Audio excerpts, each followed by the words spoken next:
everyone, my name is Vijayshri and welcome to the tutorial of switchgear and protection. Okay तो आज का हमारा ये सेकेंड ट्यूटोरियल है स्विचगेयर एंड प्रोटेक्शन का। तो कल हमने क्या देखा था, सब्जेक्ट का नाम, उसका उसका पर्पस ही, उसका मीनिंग क्या होता है। देन हमने स्टार्ट किया था फंडामेंटल्स ऑफ प्रोटेक्शन सिस्टम, हमने देखा उसका इंट्रोडक्शन। देन हमने देखा फंक्शंस ऑफ प्रोटेक्टिव सिस्टम, उसमें हमने क्या देखा कि हमारी जो सिस्टम है उसने क्विक ऑपरेट होना चाहिए, कंप्लीट रिलायबल होना चाहिए, डिस्क्रिमिनेशन प्रॉपरली होना चाहिए और प्रोविजन फॉर इंस्ट्रूमेंट्स, हमने ये देखा था। ओके उसके बाद हमने देखा स्विचगेयर इक्विपमेंट्स। ठीक है, तो प्रीवियस ट्यूटोरियल में हमने ये देख लिया था। सॉरी, ये आज का थर्ड ट्यूटोरियल है हमारा, नॉट द सेकेंड। ओके तो हमने आज क्या देखना है, पावर सिस्टम फॉल्ट्स। ठीक है, आज का हमारा टॉपिक है पावर सिस्टम एंड फॉल्ट्स। तो हमें ये जानना है कि फॉल्ट्स क्या होते हैं, किस तरह से आते हैं, उनके टाइप्स वगैरह क्या होते हैं, क्या रीजंस होते हैं, क्यों आते हैं। ओके तो पहले हमारी सिस्टम की दो कंडीशंस होती हैं, एक होती है नॉर्मल कंडीशन एंड दूसरी होती है abnormal condition. Normal condition means कैसी कंडीशन, नाम ही बता रहा है कि कहीं ना कहीं सब कुछ इसमें नॉर्मल होगा। Okay so what is normal condition? Normal condition of the power system is the state of network in which current flowing through it is rated or below rated provided that voltage and frequency remains constant. तो यहाँ पे क्या होता है, ये जो हमारी system है, ठीक है, जो पावर सिस्टम है उसका जो स्टेट होता है नेटवर्क। ठीक है, तो जो नेटवर्क होता है उसमें क्या होता है, करंट एक रेटेड अमाउंट में फ्लो होता है। ठीक है, रेटेड अमाउंट में करंट फ्लो होता है, एक तो रेटेड करंट फ्लो होता है या फिर below the rated provided that voltage. ठीक है, तो ये जो वोल्टेज होता है हमारा, ये वोल्टेज और फ्रीक्वेंसी ये क्या होती है, इसमें कांस्टेंट होती है। ठीक है, ये दो चीजें हमारी सिस्टम की कांस्टेंट होती हैं इन दी नॉर्मल कंडीशन। ठीक है, तो इस कंडीशन में हमारी सिस्टम प्रॉपरली रन करेगा, रेटेड करंट फ्लो होगा और वोल्टेज और फ्रीक्वेंसी कांस्टेंट रहेगी। तो यह है हमारी normal condition. As long as current is not diverted to other part. ठीक है, जब तक हमारा करंट किसी और पाथ पे डाइवर्ट नहीं होगा, उसका रास्ता छोड़ के किसी दूसरे रास्ते पे नहीं भागेगा, तब तक जो सिचुएशन होती है, जो कंडीशन होती है हमारे नेटवर्क की, that is normal condition. Okay then the condition is said to be normal condition. Generally towards earth की तरफ भागता है। ठीक है, तो ये जो हमारा करंट है ना, ये क्या करता है, जब कोई फॉल्ट आता है तो अर्थ की तरफ भागने की कोशिश करता है, ताकि फॉल्ट जो है, जो कि हमारा करंट है, वो प्रॉपरली डिस्चार्ज हो जाए ज़मीन में। तो जब ऐसा नहीं होता, ठीक है, हमारा करंट एक रेटेड अमाउंट में फ्लो होता है, वोल्टेज और फ्रीक्वेंसी की वैल्यू जो होती है कांस्टेंट होती है, तब क्या होता है, हमारी जो सिस्टम है वो नॉर्मल कंडीशन में ऑपरेट होती है और हमारा करंट अपने ही पाथ पे फ्लो करते रहता है, अर्थ की तरफ डिस्चार्ज नहीं होता। ठीक है, then the condition of the system is said to be normal. Then अब ये तो हो गई नॉर्मल कंडीशन। अब नॉर्मल है, इसका मतलब एबनॉर्मल कंडीशन भी होगी ही। ठीक है, तो एबनॉर्मल कंडीशन मीन्स कौन सी condition, faulty condition. Okay, abnormal condition means faulty condition of the system. ठीक है, so what is abnormal condition? It is a defect in any part of the power system due to which current is diverted from desired path with increase in magnitude is called as fault. तो क्या होता है, ये एक defect है। Abnormal condition में क्या होता है, हमारी सिस्टम डिफेक्टेड हो जाती है। ठीक है, तो इसमें डिफेक्ट आ जाता है, कोई प्रॉब्लम आ जाती है, तो वो एक डिफेक्ट है किसी भी पावर सिस्टम की किसी भी पार्ट का। ठीक है, पावर सिस्टम के कोई पार्ट में डिफेक्ट आ जाता है। ठीक है, तो वो जो कंडीशन होती है उसे हम कहेंगे नॉर्मल कंडीशन। जनरली क्या होता है, हमारा जो करंट है, ठीक है, वो अपना पाथ छोड़ के दूसरे पाथ पे डाइवर्ट होना शुरू कर देता है। ठीक है, तो जब दूसरे पाथ पे डाइवर्ट होना शुरू कर देगा और अपना पाथ छोड़ देगा तो क्या होगा, हमारे जो सिस्टम है, ठीक है, वो फॉल्टी हो जाएगी, ठीक है, और ऐसी फॉल्टी सिस्टम की कंडीशन भी एबनॉर्मल हो जाएगी, तो ये होगी हमारी abnormal condition.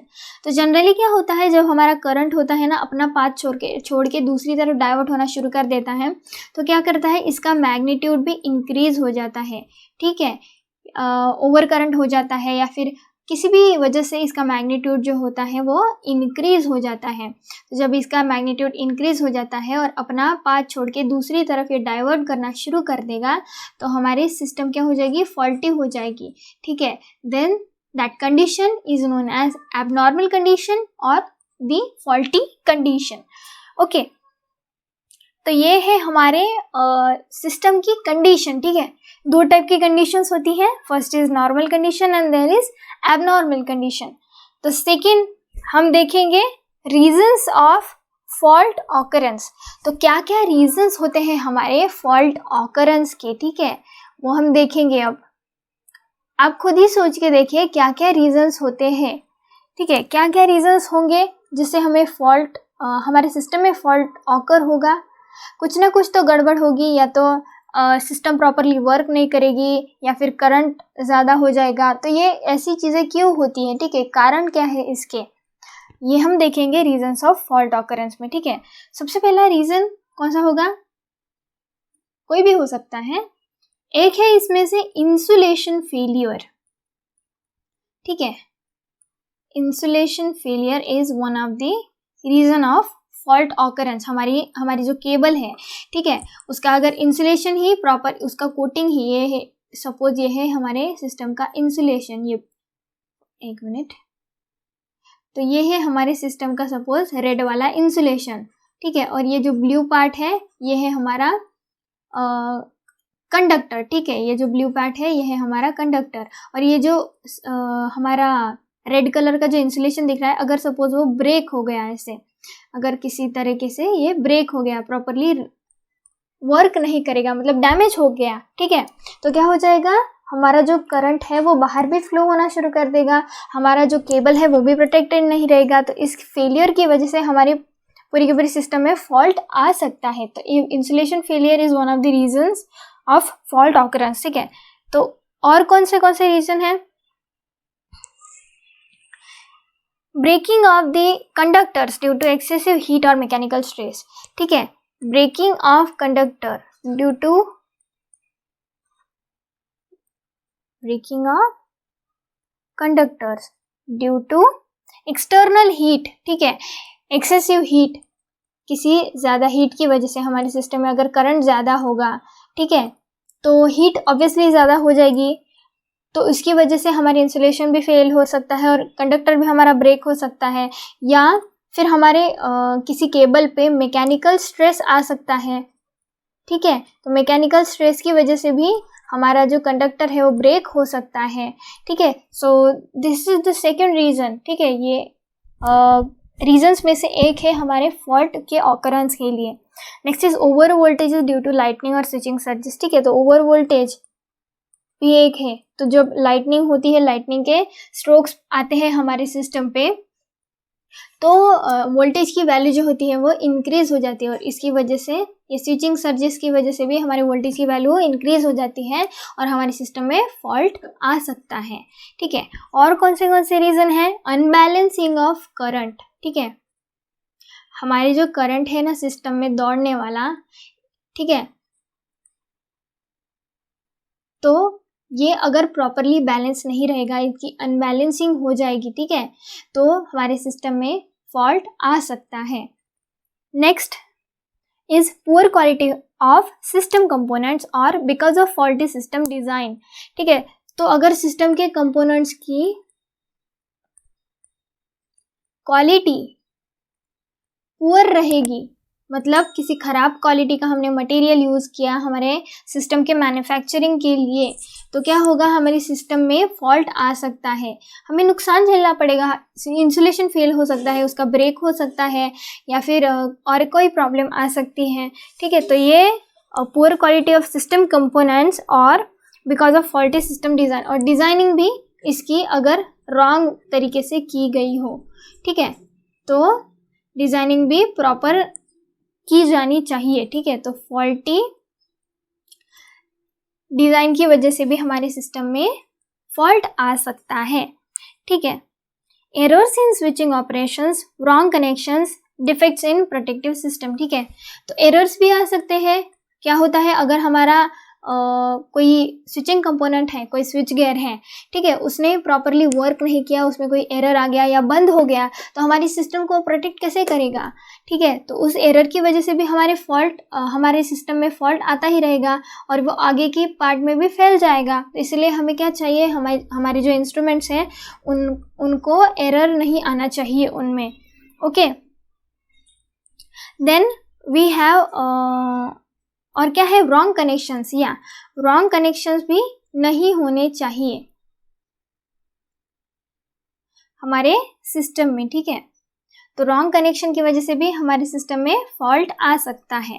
Again we have the lightning strokes, ठीक है। तो लाइटनिंग स्ट्रोक्स की वजह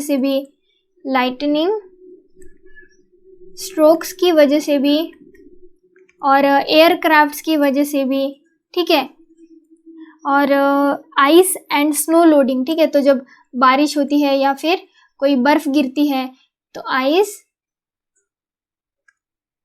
एंड स्नो लोडिंग की वजह से भी क्या होता है, हमारी जो सिस्टम है वो फेल हो सकती है, ठीक है। देन अगेन एबनॉर्मल लोडिंग की भी वजह से हमारी जो सिस्टम है वो फेल हो सकती है। देन अगेन स्टॉर्म्स, कोई तूफान वगैरह आया, कोई केबल वगैरह टूट गया, तो क्या हो जाता है, हमारी पूरी की पूरी सिस्टम में फॉल्ट आ जाएगा, ठीक है, क्योंकि सिस्टम में कंटिन्यूटी नहीं बनी रहेगी, ठीक है। हमारे सिस्टम का नुकसान हो सकता है, कोई पोल गिर गया या फिर गई, ठीक है। तो क्या होता है, हमारी जो सिस्टम है वो प्रॉपरली रन नहीं कर पाएगी, सप्लाई कंटिन्यू नहीं रह पाएगा। अगेन क्रीपर्स, ठीक है। तो ये सारे रीजंस हैं हमारे सिस्टम के फॉल्ट ऑकरेंस के लिए, ठीक है, हमारे सिस्टम में फॉल्ट के ऑकरेंस के लिए। तो हमने क्या देखा आज, पावर सिस्टम फॉल्ट्स, ठीक है। हमने पहले देखा normal condition and abnormal condition, then हमें देखे उसके रीजंस, फॉल्ट क्यों ऑकर होता है, ठीक है। तो कल हम देखेंगे types of faults, okay. So this is done for today's tutorial. हम मिलेंगे नेक्स्ट ट्यूटोरियल में।